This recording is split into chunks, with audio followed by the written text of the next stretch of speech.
Okay, hello guys, welcome back to another video. Severance, season 1 episode, wait, hold up, season 2, episode 6 breakdown. So I'm gonna get right into it. We get to Mark crying as he talks about his experience, or he has cried, sort of stuffy, after his experiencing his wife and his reintegration process. I think it's interesting here that Rogabi says that your wife is essential to Lumen. I'm guessing it has to do with Cold Harbor, and maybe that's the reason Mark is essential, because of his connection to her. I don't know why else she would be essential.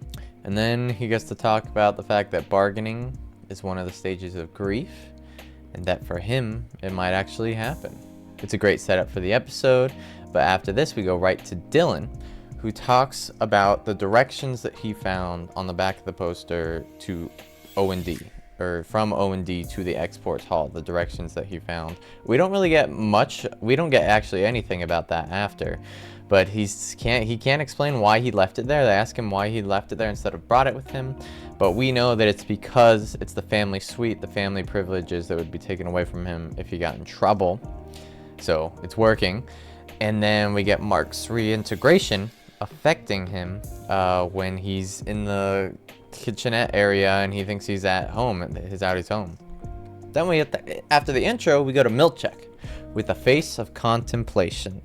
He's been contemplating ever since his review last episode, and he asks Miss Huang to come in. She comes in, knowing damn well that she was the snitch that made him have a poorer review than it could have been. And he tells her, I would like to remind you that you cannot graduate from fellowship unless deemed wintertide material by me. Which, again, like, what the hell are you talking about, Milchek? But there's like this snow, ice, winter theme, I guess, going on. Cold Harbor, obviously, wintertide. Their outing was all in the snowy forest. And then there was one more thing that had like a winterous name that I forgot. If you guys remember, let me know. But there's like that kind of theme, I guess. But she says, hey, I understand, thank you. And it's a weird, like, unspoken tension there, and it's really interesting.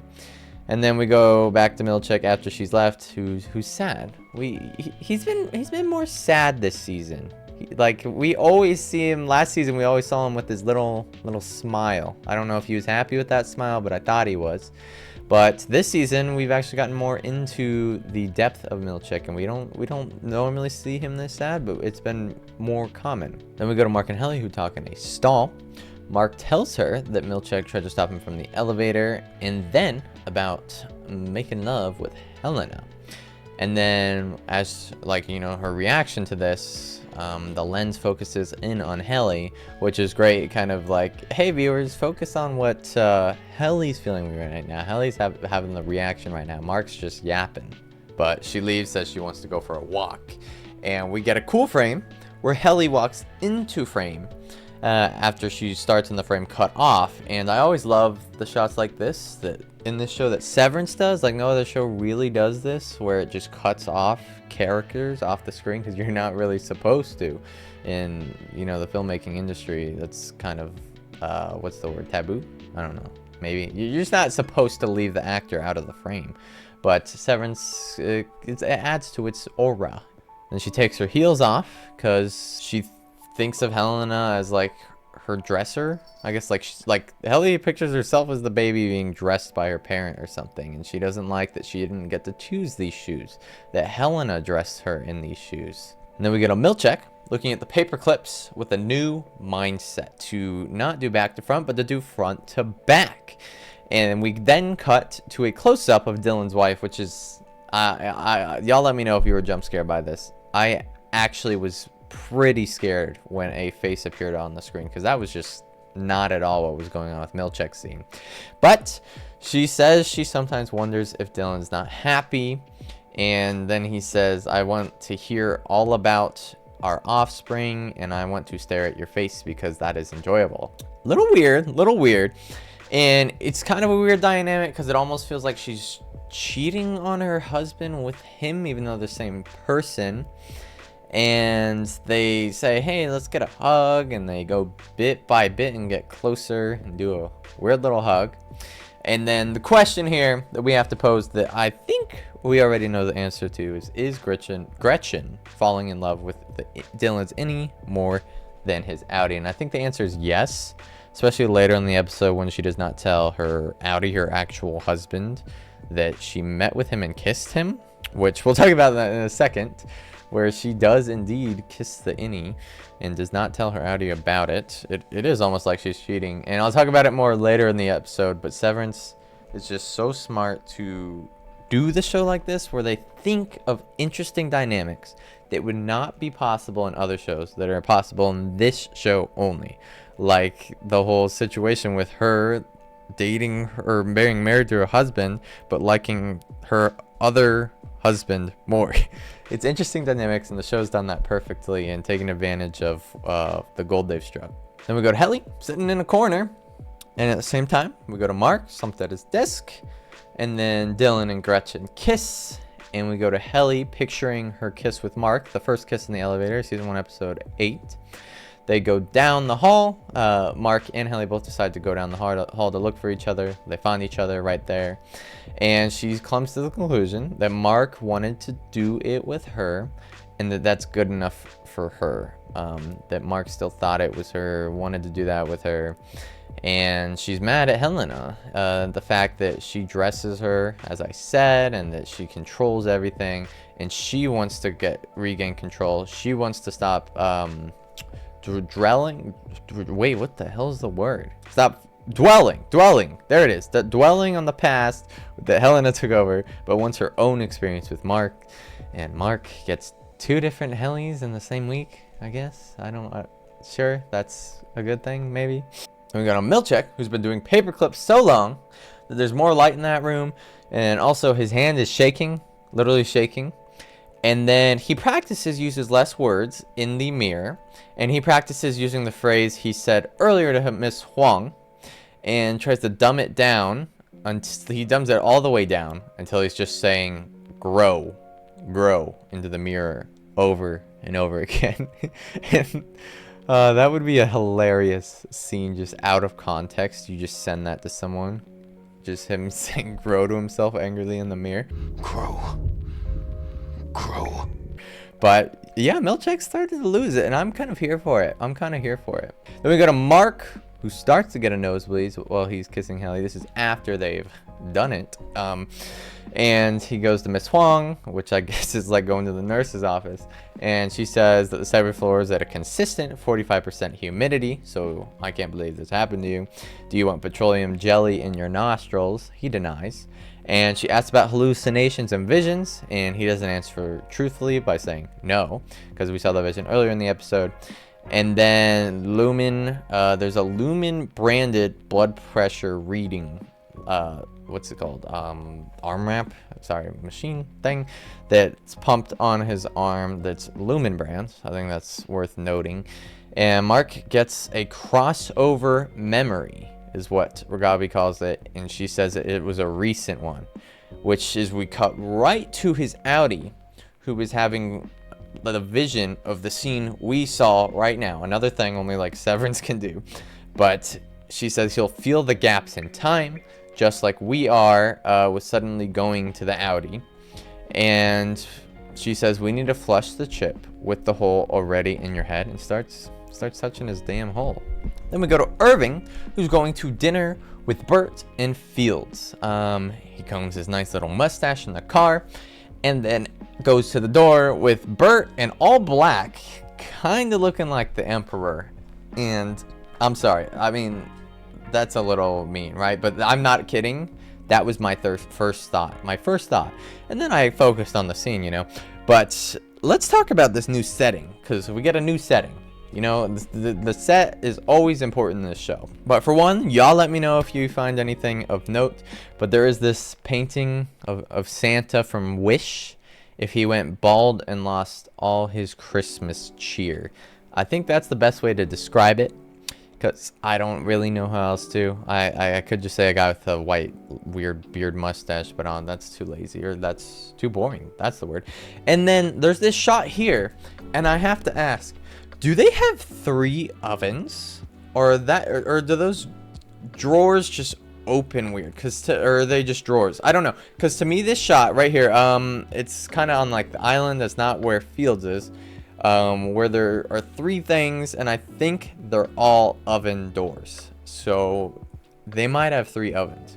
And then there's this weird like stone wall next to the front door with like what appears to be light switches or switches attached to the random stone wall, which again, weird. And then on top of the cabinets, obviously there's all these wooden things, and I'm not sure what they are. They could be mallets. Some kind of look like religious, like cross symbol stuff. I don't know. And then Fields gets introduced into the scene, says hi to Irving, and says, "What's mine is yours," as he's looking at Bert. I guess saying Bert can be yours if you want. And then they start to eat, talk about a story about the Whole Mind Collective hitting Bert with red paint meant to evoke blood. But Fields says, "That's not what you said the first time." I'm implying that it was real blood? Is what they're saying. That he's implying that it's real. It was real blood. That's what Bert thought the first time. I don't know. I don't know. And then let's take note of this room here. There's a cylindrical light, which looks pretty cool. And a lot of stuff, like a lot of reflection, stuff in glass, drinks, and just a unique setting we got here. And then Bert, obviously in this show, Severance, everything that is in frame is normally just on purpose important.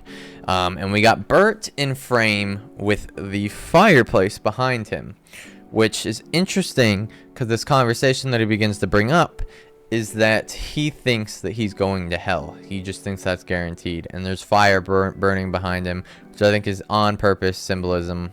Then Bert begins to talk about his journey to Lumen and says he was guided to Lumen's door by Jesus Christ. And Fields says you could leave it at that, but he continues and talks about a story about a Sunday morning breakfast with Fields, talking about if he genuinely thinks he's going to hell and heaven. And Fields says he's probably going to be there waiting in heaven while Bert is in hell because he thinks he's going to hell. And they say that Sunday they go to a church sermon with a pastor who says that souls can get judged separately, where an Innie and Outie can go to the separate places, being heaven and hell. And I think bringing religion into Severance like this it's very interesting. Again, like I said, what they can do with this show that other shows can't, with the dynamic of an Innie and Outie separately going to heaven and hell with a religious belief is just something incredibly interesting that they could expand on even more. But they really thought about all that could be applied to Innies and Outies in this show. I really think they did. But the hope is that Bert's Innie can be with Fields' Outie, I guess, because Fields isn't severed that we know of, in heaven, while this Bert is dying in hell. So it's an interesting thought. Then we go to Mr. Drummond, who might be the most confusing part of the episode. But Mr. Drummond shows up to Irving's house while he's gone, or his apartment. He gets in with a pair of keys, which is a complete violation. And I was wondering if Bert was baiting Irving to get out of his house, like he's working for Lumen. Maybe Lumen has some hold over him, like maybe they guaranteed him his Innie heaven if he worked along with them or something like that. Or they could have just kept tabs on Irving and noticed he was gone. Or, yeah, I don't know. Then we go to Gretchen and Dylan's Outie, where she says that the meeting with Dylan's Innie was canceled instead of being honest. That's all we get there. And then we go to Mark at a restaurant where the exact same music plays as Season 1, Episode 8 of last season, where they're having the egg party. Listen.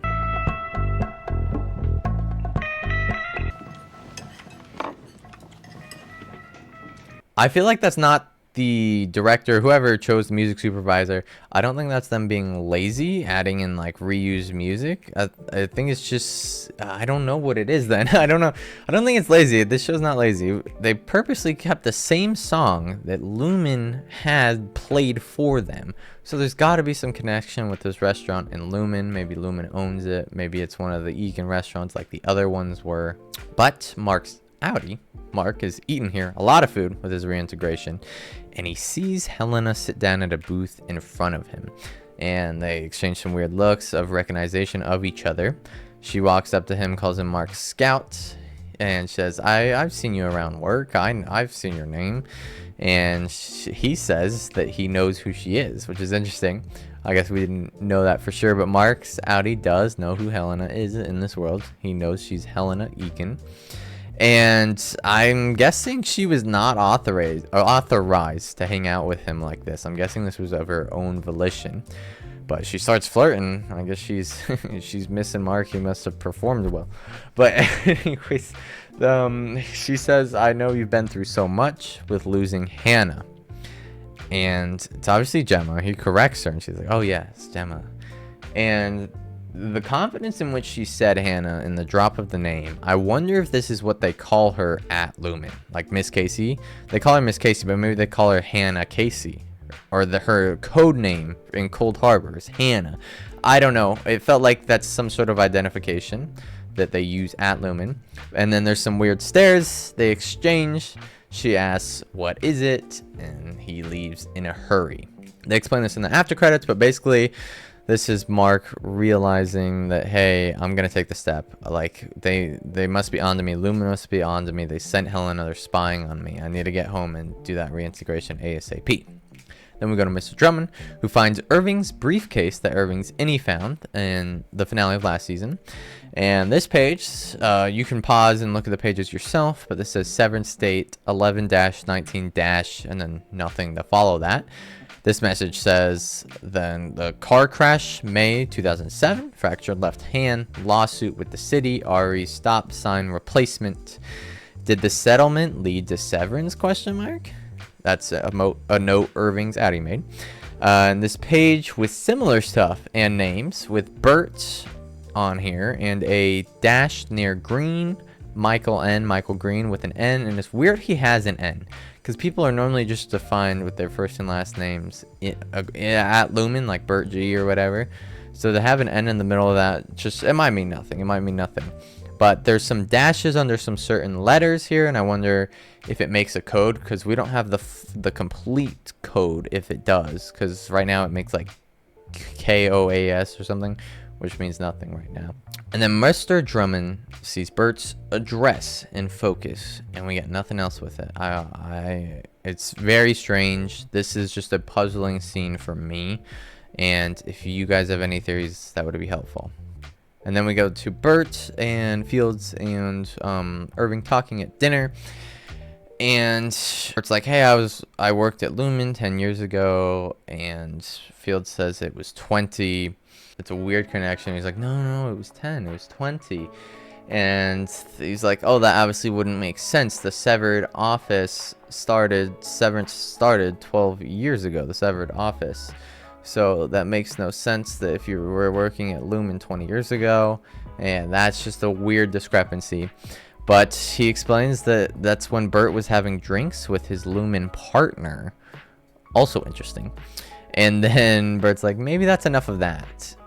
And then Fields brings up, do you think that you two ever made love at work? Which is okay.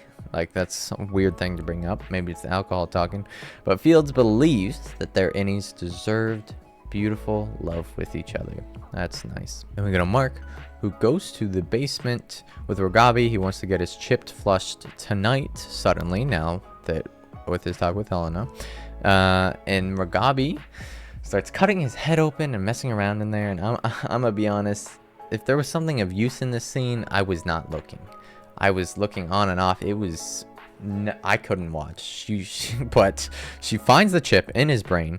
You can see the screen. She flushes it with a needle, something in there that floods it. She just adds a little bandage and is like, you're fine. Just that's it. It'll be quick. And it is quick. He sees Helly and Miss Casey. And Rogabi is mad that he moved his head. She didn't preface this before. It's not his fault. And then they hear a knock at the door. He goes to answer the door because his car is here, and it is Devin. Luckily not someone more dangerous. I thought it was Helena at first for some reason, but he yells at Devin as he gets flashes. His head hurts, he's sweating, he gets mad. He gets flashes and notices himself pushing a glass with his fingers uncontrollably, similar to episode 3 when he was first getting the reintegration. But he sees Miss Casey in this purple outfit with her hair down like this. So maybe this is what Gemma looked like his wife Gemma. And then there's this shot of an eye, and I think it's Helly's hair. But he falls and starts to convulse, and obviously Rogavia and Devin are both concerned for him there. Then we go to Bert saying that Fields was wrong about working at Lumen 20 years ago. He tells Irv this. So weird interaction at the door about a meeting next time, maybe without Fields. And that's it for the episode. Kind of a little love triangle there. But Mark should have just stayed still. Like, who cares if there's someone at the door? Just stay still. Please, I wish you just stayed down there. But now is the after credit stuff, the stuff that is of note. So first being that Dan Erickson's hope is that you love Fields too, and that you're rooting for Fields and Irving to both have Berts. So that's interesting. And Christopher Walken mentions that him and the actor for Fields met in the makeup trailer. Christopher Walken and John Turturro obviously mentioned that they love working together like they had before. And Dan Erickson mentions that they want to explore what transcends the Severance barrier, which is what I was talking about. Kind of like the Severance dynamic, but also the barrier of what gets through to the Innie and what gets through to the Outie. And then finally, the final note is what I mentioned before, is that Mark thought Lumen was onto him when he saw Helena, and that's the reason he got so suddenly amped to do the reintegration. But that's the episode for this week. Felt like a doozy. Felt like a lot happened. We're officially more than halfway through the season, and I appreciate everyone that watched the video at all and watched, especially the ones that watched all the way through. It means a lot, a good deal. Seriously, thank you guys. And I'll see you next week. Have a good rest of your day. Goodbye.